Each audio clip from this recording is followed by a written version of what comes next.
Assalamualaikum. I am Huda. Alright, today we would like to discuss about exploring Islamic capital market, focusing on development of sukuk market in Malaysia. So, sukuk comes from Arabic words which is sak. It is a bonds or security structure according to Sharia principle. Alright, so in sukuk it contains ijarah, which is structure securities lease and other Islamic financial contents. Second is murabahah, which is sales and markup, sales with markup. Then musyarakah, a combination of equity, contribution and professional profit. Alright, next, sukuk in Malaysia. Sukuk actually first was proposed by Professor Unku Aziz in 1960s, but it was rejected by government of Malaysia and comes again in 1990. Sukuk has been in Malaysia by Shell MDS, a foreigner-owned and non-Islamic corporation. So since then, sukuk market has grown, but Islamic financial market are having difficulty in fully developing the sukuk. Alright. Next, we go to global sukuk. As you can see here, global sukuk issuance is expecting to reach 90 billion to 100 billion USD in 2018. By end of October, we can see that it has reached to 95.1 billion. So we can see that by end of the year, the number will meet the expected as mentioned. Most of global sukuk is coming from Malaysia and Indonesia, and Malaysia are the main country that is the lead country that contributing to global sukuk increase. Alright. So next we'll move to second presenter. Okay, Assalamualaikum. My name is Azim. So I'm the second presenter. So I will discuss on the concept of sukuk. Okay, concept of sukuk is a security of bond structured using principle of Islamic Sharia. Okay, sukuk is a tradable capital market product providing medium to long-term fixed or variable rates of return, which means sukuk is an asset-backed, tradable, stable income and Sharia compatible trust certificates. Okay, certificates of equal value that undivided ownership of tangible asset, usufruct and services or investment in the asset using Sharia principle. So as we can see, everything that like investment or the ownership need to comply with the Islamic Sharia principle. Okay, sukuk also used to refer to Islamic bonds, Islamic trust certificates or Islamic debt security. So in addition, investment principle which prohibits the paying and charging of interest and securities comply with Islamic Sharia. So basically this is the summary of the concept of sukuk. Okay, Assalamualaikum warahmatullahi wabarakatuh. My name is Wan Muhammad Hairi bin Wan Abdul Rashid. Today I will continue into the type product of sukuk in Malaysia. Before I continue into the main product of sukuk in Malaysia, in theory, I just to recap what Huda said in terms of introduction.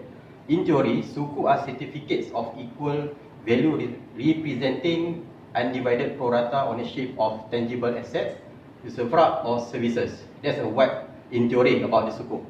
And I continue into the main product of sukuk in Malaysia. Over here, we can divide into 4 agreements, which call it sales agreement, lease agreement, agency agreement, and the last one is a partnership agreement. Under sales agreement, we have 3 contract or sukuk. They call it murabahah, where murabahah is more on markup sale, where sales-based contract and price profit must be disclosed. And for the another one is we call it istisna sukuk. Istisna sukuk means manufacturing supply agreement, This one is more on construction and allowing cash payment in advance and future delivery. And the last one under sales agreement is called it a salam sukuk, where it's more on future contract. For the lease agreement, we have a ijara. Ijara is a represent ownership of equal shares in a rental real estate or the usufruct. And another one for the agency agreement, we have a wakalah. Wakalah is more on agent in the contract agreement. And for the last one, partnership agreement, we have two under partnership agreement. Call it mudarabah, and also the last one is musyarakah. Mudarabah is an agreement between two parties, according to which one of the two parties provide the capital. And for the musyarakah, it involves profit and loss sharing, shared at a predetermined ratio agreed by partner. That's for the product of the sukuk. Okay, hi, my name is Nurul Zafira. So today, after all my friends has explained to you about the introduction and concept of sukuk, so I am going to talk about the development of sukuk market in Malaysia. Hi everyone, my name is Muhammad Razlan Farid bin Roslan. So as a continuation from Zafira, I'm going to continue on the sukuk prospect and challenges in Malaysia. Over to you, Fira. Okay, thank you, Razlan. So today I'm going to talk about the sukuk market in Malaysia. As you can see here is the graph of the overall sukuk market globally. So you can see the graph, there has been fluctuate some ups and downs in the sukuk market. But as you can see, in 2017, it reached about nearly 100 million USD in the issuance. But in first half of 2018, the figure kind of dropped to 50,000 US billion of sukuk issuance. This is mainly due to the pullout from the GCC sukuk issuance, that is the Gulf country, because over here it explains about the issuance by region. So in 2017, the Gulf country has issuance 43% of the sukuk market, while Malaysia has been dropped to 37%.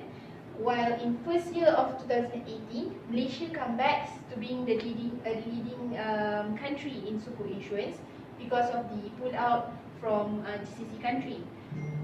It was said that mainly due to the spike in recent oil price, so the Gulf country have more liquidity in terms of their cash flow, so they don't need so much of this sukuk issuance. Next, this is the explanation of the previous. So let me continue about the sukuk market in Malaysia in terms of its development.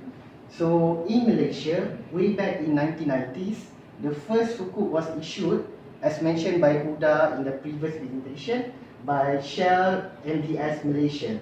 And then subsequently it followed with a small local issuance of sukuk concentrating in Malaysia. This is at the early stage of the sukuk issuance.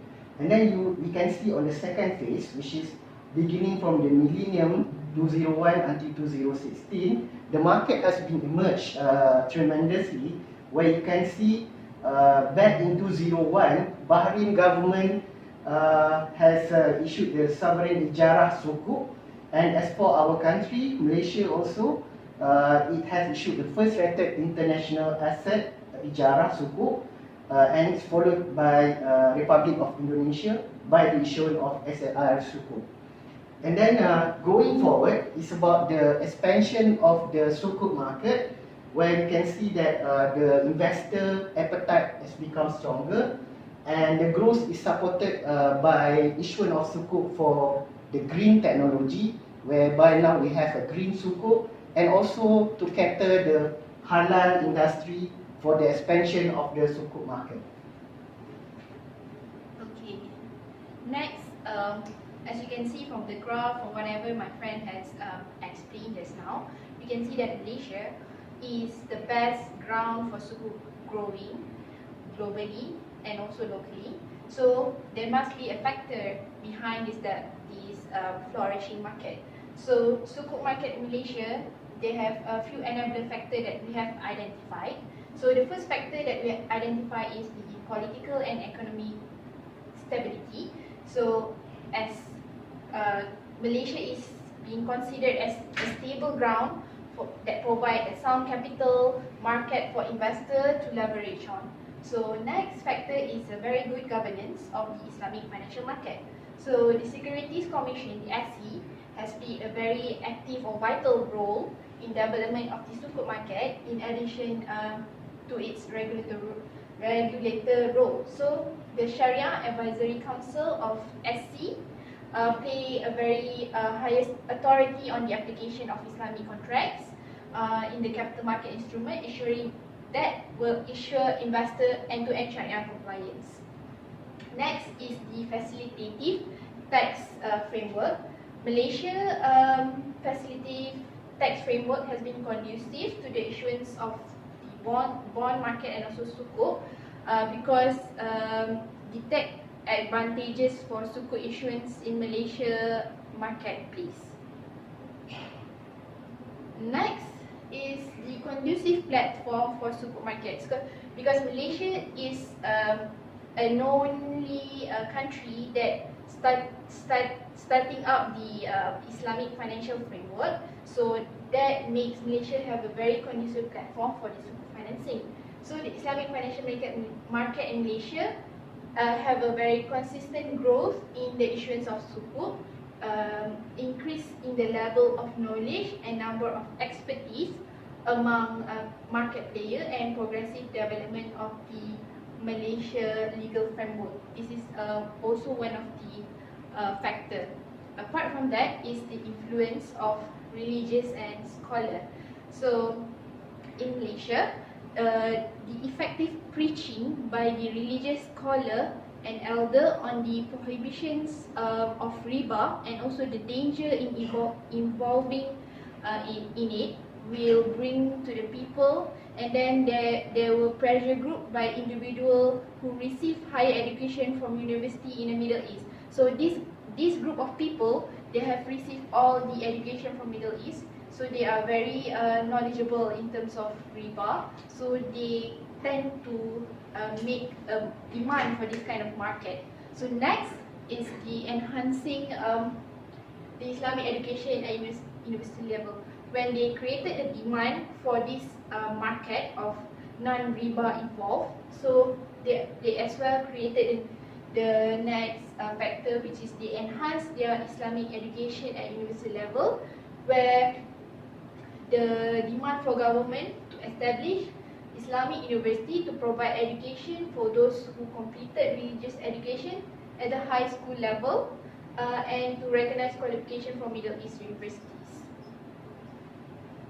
Next, Razlan. Thank you, Fira. For the next, I will explain on the prospect of sukuk market in Malaysia. Allow me to speak in Bahasa Melayu. As a Muslim, mencari yang halal itu adalah wajib ataupun fardu. So, in this graph, based on the source reported by Bank Negara Malaysia and Security Commission, we can see that the demand on the sukuk market in Malaysia is steadily grows from 2006 when it reporting. So actually the one in the blue color coding is a total capital market, and for the one in yellow color coding is the total size of Islamic capital market.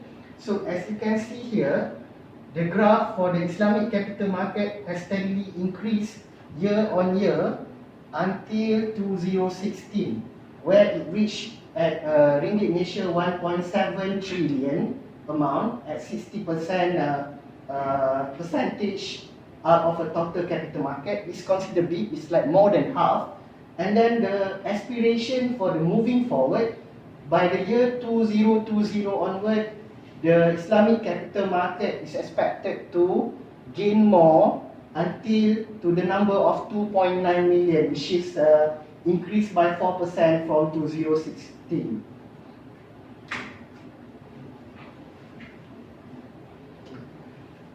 This is a report as published by Moody Investment Services pertaining to the sukuk market in Malaysia.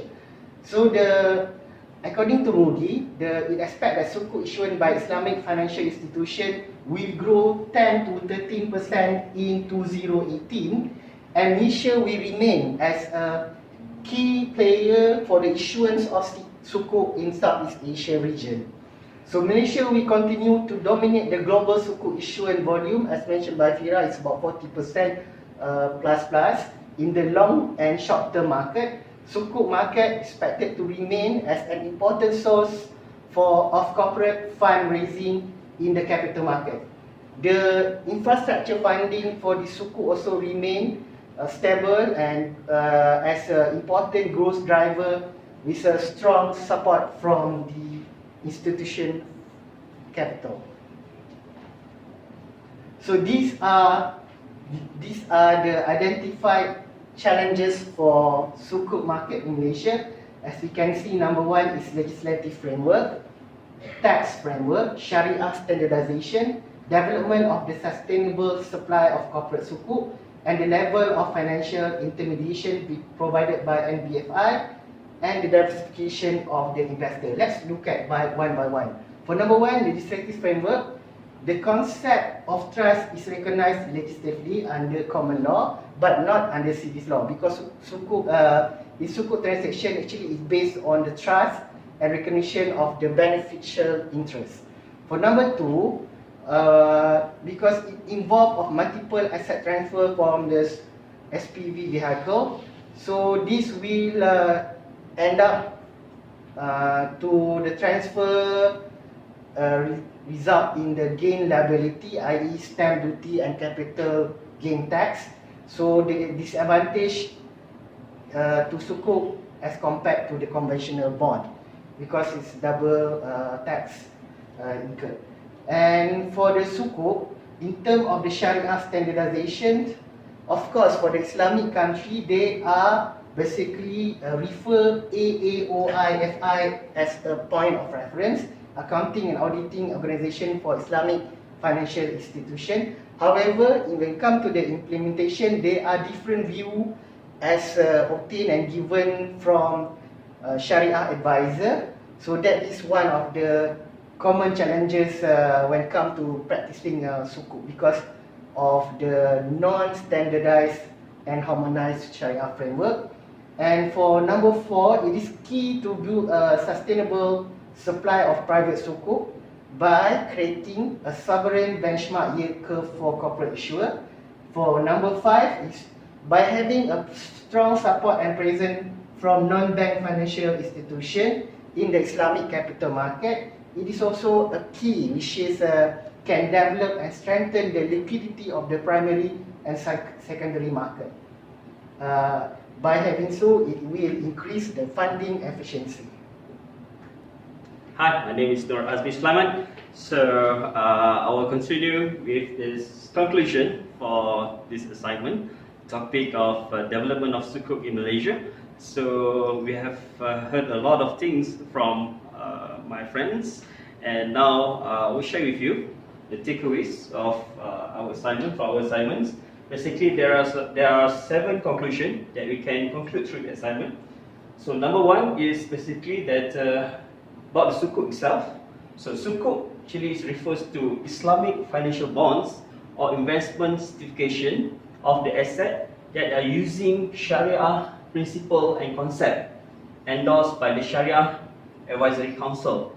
Okay, which is can say that the different or the you can say the uniqueness of sukuk as compared to our conventional bonds is basically sukuk is based on Sharia laws, which prohibits riba. Okay, whereas actually riba is a interest. Okay, that the generation of money from money or financial instrument that involve the trading and selling of debts, and conventional loan lending, which includes conventional bonds, are not permissible in sukuk. Okay, and for conclusion number 3, I can say that main product of sukuk, okay, which have been shared by my friend just now, they are divided into 4 types. Okay, there is sales agreement, lease agreement, agency agreement, and partnership agreement. So this is all the 4 types of sukuk product in Malaysia. Okay, and for number 4, Malaysia leads global suku issuance amount of 19.4 billion as end of June 2018.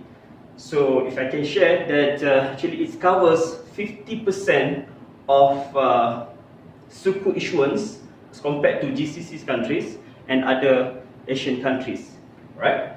And coming to number 5, in Malaysia, suku market were mainly supported, okay, by the factor of political and economic stability, the good governance of Islamic financial market, facilitative tax framework, and influence of religious scholar. So basically, this is the 4 main factors of the development of sukuk market in Malaysia. Okay, yeah, if I can elaborate a little, we have a stable political situation here in Malaysia. Even we have the new governments, but I believe we have the strong fundamental of Islamic financial in Malaysia, right? And the rest, of course, maybe I just want to relate to religious scholar. I think we have a lot of reputable religious scholars in Malaysia. Okay, and coming to number 6, in terms of sukuk prospect, I can say that Malaysia will remain to be a key issuer of sukuk in Southeast Asia, with targeted 2.9 trillion Islamic capital market in 2020. So I can see there is a lot of potential of sukuk market in Malaysia. And the last one, some of the main challenge of sukuk is basically will be the legislative framework, Sharia standardization, and the development of sustainable supply of corporate sukuk. So I think maybe the governments, the corporates, and also the monetary should look into this area to support the sukuk market development in Malaysia. Thank you.